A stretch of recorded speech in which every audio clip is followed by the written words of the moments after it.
Hey, good morning, friends. Mark Holmes here, and as always, I want to thank you guys for watching, commenting, subscribing, and being part of the Joe Boo Sports Report. Without you guys, this literally does not work. Man, sports icon John Thompson has passed away. 78 years old, man. Man, what he did with Georgetown Hoyas was unbelievable. That team with Patrick Ewing, oh my God. That's back when college basketball was really, it was amazing, the players, because players weren't leaving early and stuff. They weren't like LeBron and skipping college all along. You were looking at the best players staying for 3 and 4 years, and it was just unbelievable, you know. But things evolve and things change. So, on to the Jacksonville Jaguars, which are in a full rebuilding mode right now. They are truly all in on Leonard Fourette. There's no doubt about it. They are literally just saying, the hell with the season. Let's clear up as much cash as we can and get as many draft picks. They traded their defensive lineman, Nemechek, I know I mispronounced it, to Minnesota, getting picks there. They just released Leonard Fournette. And this is the thing that's crazy to me. Teams' fortunes live and die with the draft. When you think about the Jags drafting Leonard Fournette, number 4 pick, Deshaun Watson and Pat Mahomes were still both on the board. Where would that team be had they drafted one of those two guys?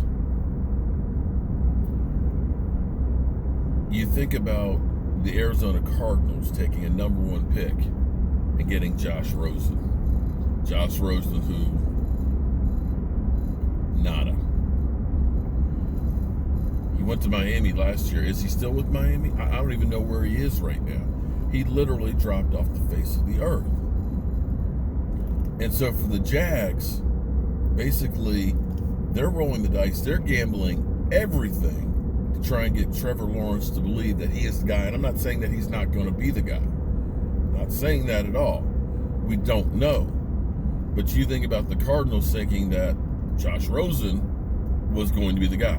Listening to the experts that were talking about Josh Rosen being the guy. And Josh Rosen couldn't bust a grape. And here's what amazes me, because as we were doing our live stream last night, I still get people that say, trade Dak and get Trevor Lawrence.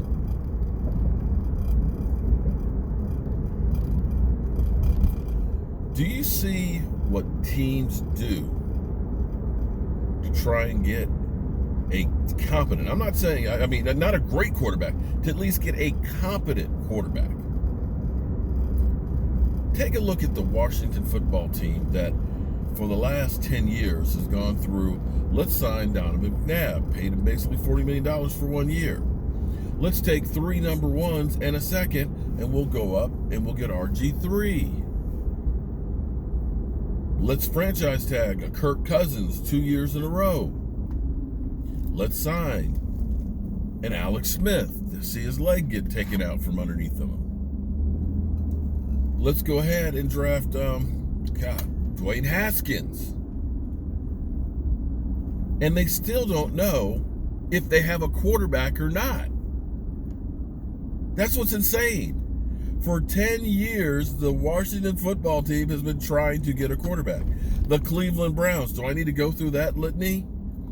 Now, Baker Mayfield is saying the right things this year after last year being a polar opposite from his first one, realizing that I screwed up and I got to put in the work. But how people are just so willy-nilly about Dak Prescott. Let's trade Dak Prescott so we can get Trevor Lawrence. So let me make sure I understand this. The Dallas Cowboys have the second most victories over the last 4 years. But you don't want to give him any credit for that. But the 8-8 season, you want him to take the blame for it.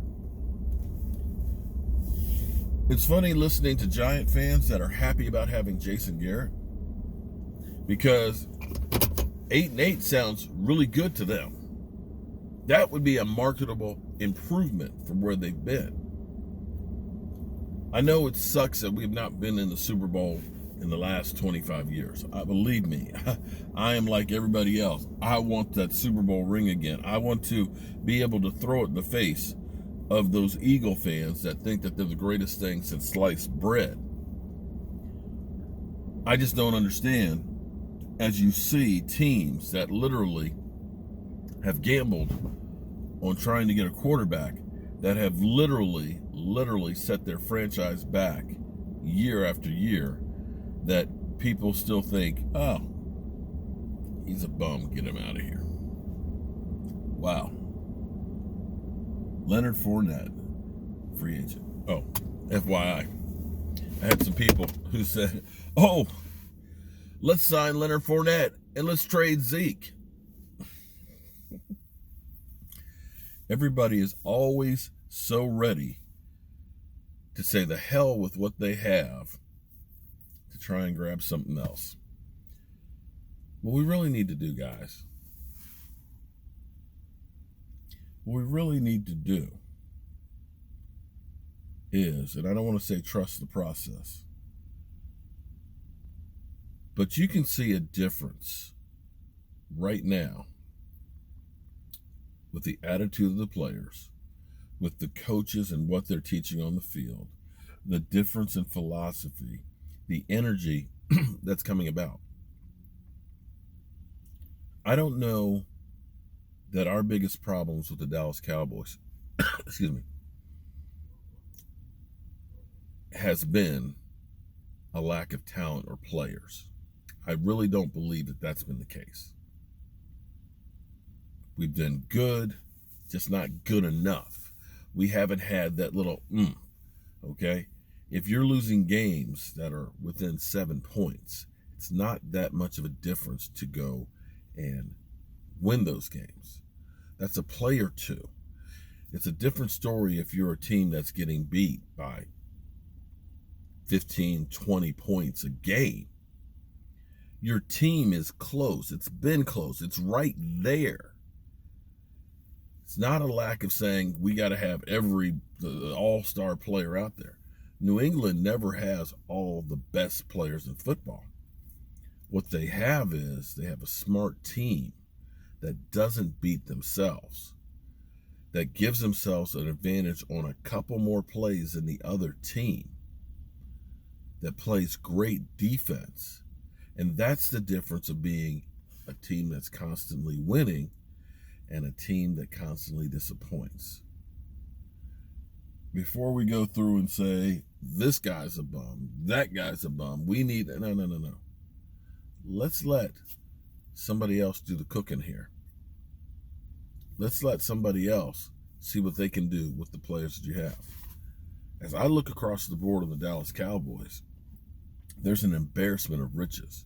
And you can take any team out there and you can find areas where they're lacking. I mean, you can look at the Eagles and say right now, their offensive line is lacking. And regardless of what they tell you about all the speed that they have at receivers, that's kind of lacking right now with the injury bug that's happening. You could even talk about the quarterback will be lacking some of the games. You can look at their defensive line. It's a great defensive line. And you could still say their secondary is still a little bit lacking. I know that they have all the faith in Slay. But you can't honestly say that that's best secondary football. But as you look across the board, we're lacking, secondary is a big question mark. But you look at that pass rush, that defensive line, you look at those linebackers, you look at the Cowboys' offensive line, you look at our playmakers, our quarterback. I don't know that there's a team that has as many playmakers as the Dallas Cowboys do. I mean, you could look at Kansas City and say, yeah, Kansas City on offense, they're loaded. But beyond Kansas City, I don't know anybody that's really and truly as loaded with personnel like the Dallas Cowboys are right now. Let's see what Mike McCarthy can do with the people that are here. those who think that we can get Trevor Lawrence, you could get him if you really and truly wanted to. If you want to handicap yourself for the next 5 years and basically take every draft pick that you got and try and move up to get that, you got what you need in front of you. It's now just a matter of putting it to work. All right, guys. I'll catch you on the flip side.